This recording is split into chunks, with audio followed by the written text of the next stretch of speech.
with most days, I have a lot of people to interview. But today is a doozy. There's a lot of suspects I have to interview today, and I'm sure, as always, none of them will actually be guilty. But I'll talk to them anyways, and maybe after I'm done, I'll take a nap. Kenneth Myers? Yeah, I know Kenneth Myers. He's the reason I'm working here at Dark Moon Bar. Can't even afford a bowl of cornflakes with his job.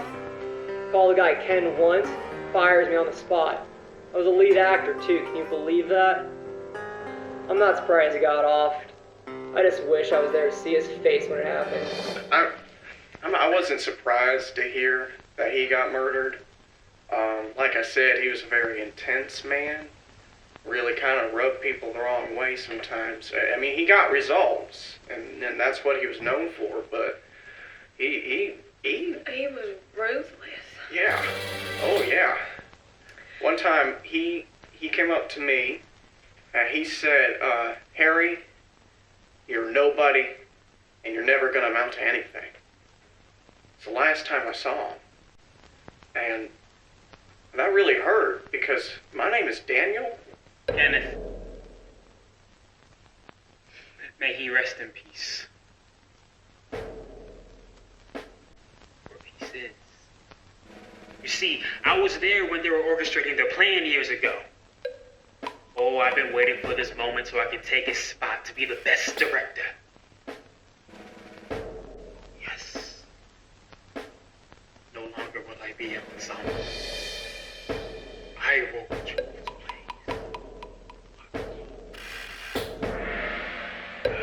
Yes.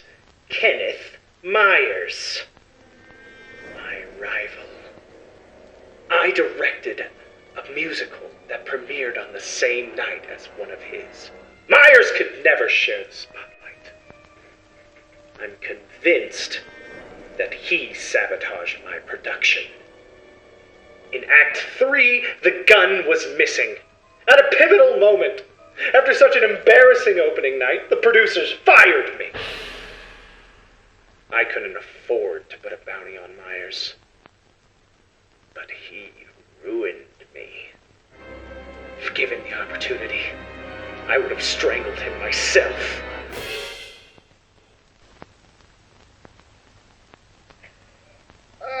What a nap. Anywho?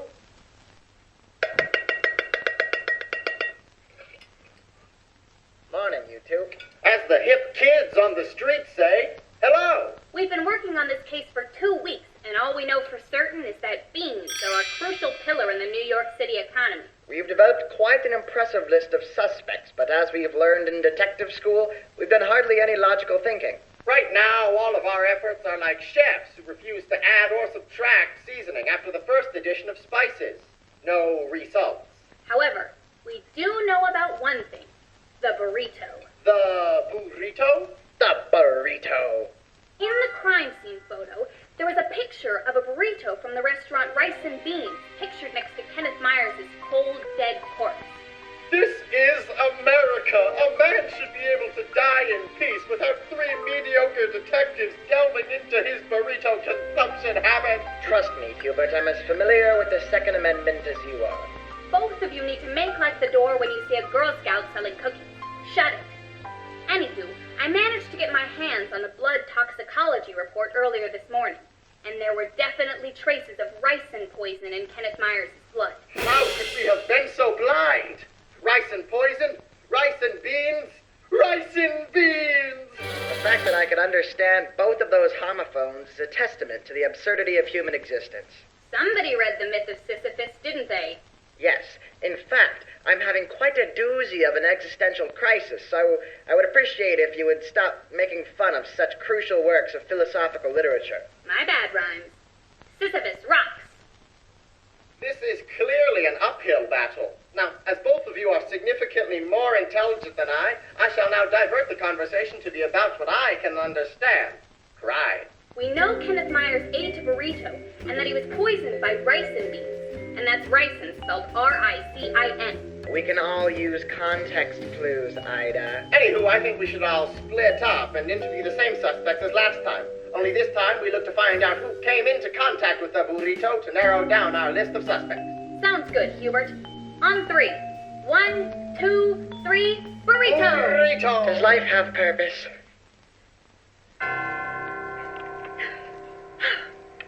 Hello again, Detective. What a pleasure to see you. How may I help you? Could you tell me about the burrito, please? Ah, yes. The burrito. What a startling part of the story. Come on in. Thank you. Paul's favorite restaurant was Rice and Beans. So when I offered to order him a burrito, it seemed to cheer him up. He was having a rough night, as you remember. I even remember the name of the woman I ordered from. Rhonda Ravioli. Quite a catchy name, if I do say so myself. Told her I wanted the original rice and beans burrito, my papa's favorite. But she suggested a new special kind of burrito. Seemed like a good deal. Knock, knock. Oh, you're back. Goody. Did you come in contact with Kenneth Myers' final burrito? Well, I remember Kenneth's daughter called in that day, and I just so happened to pick up the phone. She wanted to order Kenny a burrito. And, well, given that he's one of our most devoted customers, I went back to the kitchen to tell our head chef to make it with extra special care for one of our, well, extra special customers. So I left him there to make the burrito in the kitchen. That's the last time I saw it. Maybe you should talk to him instead of wasting my time continuing to question me. Detective. Kenneth Myers, you know burrito o saigo ni mita no aitu desu ka? Ah. I speak English, if that's easier for you. The burrito, right? Yeah. Well, last time I saw it was when I was making it. Although, now that you mention it... Yeah, now that you mention Heisenbean, he came in for a bean delivery, and I had to leave to go get my boss. So he was alone with it. Yeah, in the kitchen. I hope this helps, of course. My next interview in today's spree of interviews was with Heisenbean, the bean cook for Rice and Beans. What he had to say was quite valuable. Yeah, I was at the Rice and Beans restaurant. I had my shipment of beans. I was waiting to get paid. They've swindled me once before, and they will never swindle me again. Anyways, I was in the kitchen, and there was an unattended to burrito sitting on the counter. I thought about going over and seeing if the beans were cooked up to my high standards. But then the chef came over and delivered it next to some guy named Best Beans in Brooklyn Barry. What do you know of Kenneth Myers' final burrito? Burrito? Yeah, I seen that burrito. I never forget a burrito. I was at the counter finishing up an early dinner of baked beans and broccoli. And I saw it sitting on the counter next to me in a bag with Myers' name on it. It sat there for quite a while, maybe like 15, 30 minutes. I was tempted to eat it myself, but I respect a man's dinner. Then, a few minutes later, this very attractive producer lady, Marilyn Smith, came in. And I, asked if she would like to join me for dinner. She, of course, said no. You okay there, buddy? But, I digress. And what transpired after your half-hearted attempt at hitting on a woman? Yes, she then grabbed the bag and then ran on out of here. She seemed to be in quite a hurry. I wonder why. Anyway, that's the last I seen of her or that burrito. Is that true? Yes, I picked up Kenneth's burrito from Rice and Beans. The young man at the counter would not stop staring at me. I mean, how could he? Okay. After that, I made my way to Margaret Eastwood's office, but I had a distinct feeling like I was being followed. Oh, really? Anyway, we had to discuss this terrible actor of hers, Bernard Bishop. He was making this big fuss about not being cast in the next show, even made some threats against Kenneth. You don't say. And the burrito? Gosh, I must have left it at the office. I have no idea what happened to it after that. Oh, really? Are you filming this video? Oh, you caught me on moving day. Why don't you come on inside? Will do. Muchas gracias. Oh, the burrito? Yeah. Someone left it at my office last week. I decided to be a nice person and bring it to Kenneth at the theater. However, when I was on my way there was a creepy red car trailing me. I decided to make a hard left into what I thought was a parking lot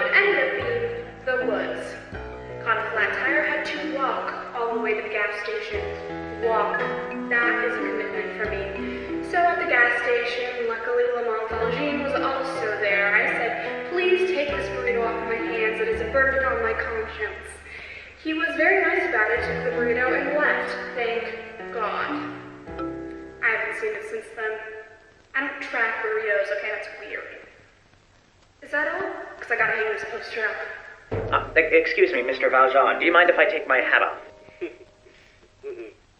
Thank you. So, Margaret Eastwood approaches you at the gas station asking you to deliver the burrito, and of course you would say no, right? Oh, so you did deliver the burrito. So I'm assuming the first place you went was home? You went to the theater. I see. So you went up to the theater, and I'm assuming they just let you in. Oh. The janitor wouldn't let you in. Interesting. So, have you ever even gotten the chance to talk to Myers? You know, I never actually got to meet him. I see. So, I'm assuming, you just brought the burrito home then? That is an impossible task. So I'm assuming you just threw the burrito away. You gave it to the janitor. Gotcha. Thank you. What did you do after getting the burrito from Lamont Valjean? So I get the burrito from Valjean and I bring it inside the studio to the desk. I hear something. I hear Bernard Bishop screaming and hollering his lungs out at the director. He says he's mad, he's jealous, and he feels betrayed. No way. So I leave. Not my business, you know. On the way out, I let in Annabelle and Rico Williams. Hey there, person I hate. If you wanted an autographed picture, I could have just mailed you one. I would say yes, but I don't have an incinerator. What were you and Kenneth arguing about? Well, I don't recall any argument. Give it to me straight, you overripe ham. What were you talking about? Blast. Fine. Kenneth insisted on it. He begged me to join his cast, but nobody gave me the satisfaction. Bernard Bishop had some sloppy seconds. Oh. I told him what I thought of his offer, and I barged out. I didn't take him but 2 steps from the door when Mr. Williams attacked me. I fought back quite valiantly, I must say, throwing a sack from his hand. A burrito fell from it. I placed the burrito back in the sack, and I took my leave. Now, if you don't mind, I have some laps to swim. And I hope you get a cramp. Annabelle had asked me to drive her over to the theater to ask Myers about the new show. She said that she was interested and that she'd be willing to take a part in it. So, I agreed. How nice. When we finally got there, we were let in through the side, and we walked into the main part of the theater. We then heard some yelling and screaming coming from the dressing room. Oh, spicy. We knew there were threats being thrown, and a lot of curse words. Holy frijoles. And then, when the door flung open, Bernard. we saw none other It was Bernard. Bernard Bishop. Bernard Bishop. You crow. When the door finally slammed behind him, he turned around and started smacking the door, yelling, cursing, saying things I don't even want to say. Ooh. I then ran up to him and pulled him out the door and told him to back off. Good. He then hit me, so I threw him to the ground Yeah. and accidentally hit the chair. Ooh. When he was finally on the ground, I walked up to him and I told him to get the hell out of that theater Did you finish him? and never come back. Got up, ran away. What a wuss. After that whole commotion, Annabelle and I, calmly and quietly, picked up the contents of the bag and put it back on the chair. That's all there is to it. Thanks. I was just practicing my hatha yoga and workout. What brings you here?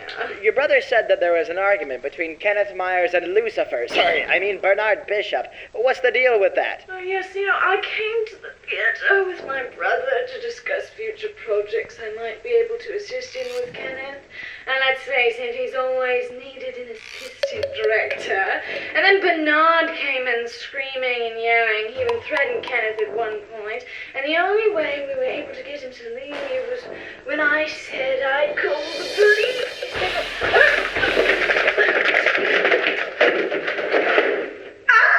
Was there a burrito there? Yes, there was a burrito there. When Bernard was having his pre-show meltdown, he ended up knocking it over. Oh my God! He took quite a long time picking it back up, dragging it out like he's dragged out every monologue I've ever seen him perform. And what happened to the burrito after that? Well, Kenneth had to go meet up with some friends, class sick, so we ended up just leaving it there on his director's chair. Annie, hello. It's nice to see you outside of the bathroom. Now tell me, what do you know about Kenneth Myers' burrito? I'm not in a bath anymore. Thank you. Now, as per the day in question, all I can remember is that I'd gone by the theatre to spend some quality time with Kenneth, but he'd gone. And all he'd left in his stead was a lonely, lonely burrito. And now, being the philanthropic woman that I am, I decided to take it to him in his mansion. But, being worse for wear, dear reader, I will not lie, I stopped by the salon for a trim. And as there was funny business going on outside, I left in a hurry out the back door, leaving the burrito alone. Interesting. It's nice to see you again, Sally Sue. Now tell me, do you know anything about the burrito that Myers consumed the night of his death? Annie came to get a trim because she had to oversee an audition the next day and she wanted to look her best. Anyway, she left in such a hurry that she left Kenneth's burrito sitting next to my shampoo bowl. So I decided to run it over to the theater for Kenneth. Anyway, on my way, I saw that this car was following me, and then all of a sudden these two crazy goons just drove me right off the road. Oh, no. I got out of my car and they said it was a sticker, but all they took was the burrito, which I thought was so odd. Anyway, they tied me up on the side of the road and nobody found me till the next day. That's horrible. You guys again. What do you want? Yesterday, where were you? Yesterday, we was at, my grandma's funeral at 9 a.m. sharp. The kid was having his bar mitzvah right after. Yesterday morning we went to play hoop and stick with his grandma at 9. After lunch, I was scouting for the Dodgers. And after lunch we went to rehearse for our harmonica jazz duo, Bean Down Downtown. Did you touch a burrito? Did you say a burrito? We don't even know what that is. Look, I gotta go. These toes ain't gonna paint themselves. Phew! These plane tickets sure aren't getting any cheaper. Anyways, thanks for agreeing to meet with me again. Do you know anything about the burrito that Kenneth Myers consumed the other night? As I'm walking to this bar to go meet up with Kenneth, these two goons stopped me outside. They handed me a burrito and said it was for Kenneth, that it was a special delivery made with extra beans. And they said to make sure he ate every last bean. And I thought that was pretty odd. But I gave the burrito to Kenneth, and he thought nothing of the story. He put it on the side, and he caught it for around an hour. Right. And there was this lady with a beret watching us the entire time. Really? As we left, she chased us out and handed the burrito back to Kenneth. She made sure he had it before he left. My next and final interview today was with the beanstalker, Cheryl Goldstein. And what she had to say was quite interesting. Look, all I know is that Myers was treating the show like some sort of a joke. So I go and talk to him, bring him his burrito, leave a little chit-chat about some of the jokes. They needed to be more bean-oriented. Alright? Hand them his burrito, talk to him, have a little chit-chat, say bon appetit. Next thing I know, his sister pulls up, honks the horn, they drive off. Don't wrap me up in this. Hello, Beatrice. It's come to my attention that, contrary to your word, you recently paid your brother a visit. Could you please explain your affiliation with the burrito that he consumed? Fine, I spoke to him, but I still hate him. More so. Granny favors him over me. She was gonna leave everything, all the estate to him. It wasn't fair. It was an urgent conversation, too. Her, psycho whatever was getting worse, and honestly, looked like she was gonna be kicking the bucket pretty soon. Well, guess not sooner than him. I pull up as some sketchy chick is leaving, and we drive around. The idiot left the burrito in my car. But I recognize Petunia with a dog walker, so I give it to him, and I be a good sister and tell him to deliver it. Now it's his problem, so I drive off. Something wrong with that?